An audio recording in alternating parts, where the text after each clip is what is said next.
kurban özüm ana, canım ana, ana yana yana.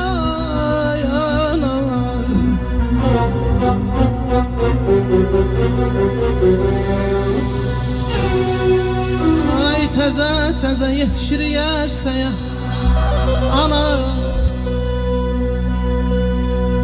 teze teze yetişir yerseye anacan, bize innen belə gərəksən. Zəhmətinin nübarını dərməyə yana, anacan, bize innen belə gərəksən.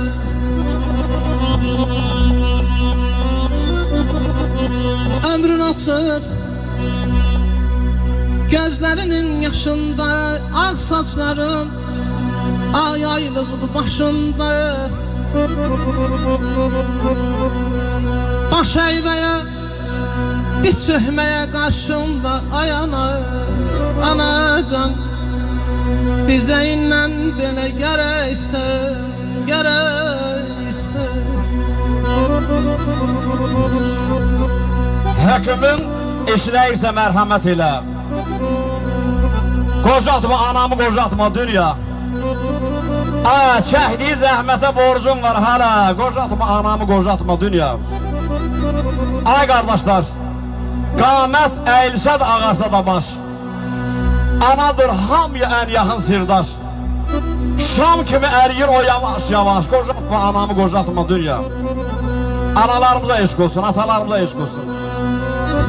Buyur Aysan. Var olsun.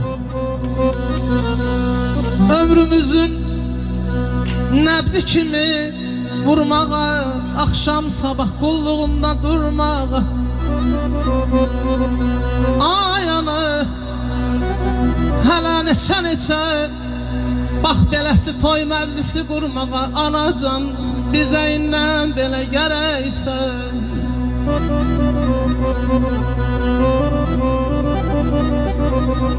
Ay çıxar bədrim bilər, yar yarın qədrim bilər.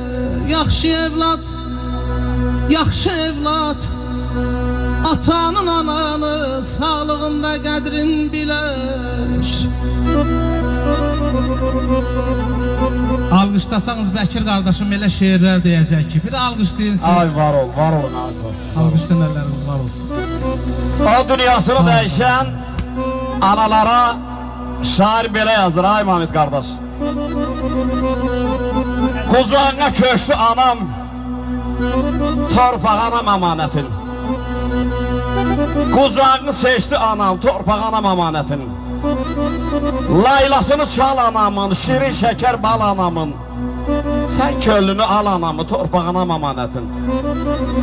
Aylar o elə fağır idi ki, bir qəlbi qırıq idi ki, bir yarası çıraq idi, torpağanam əmanətin.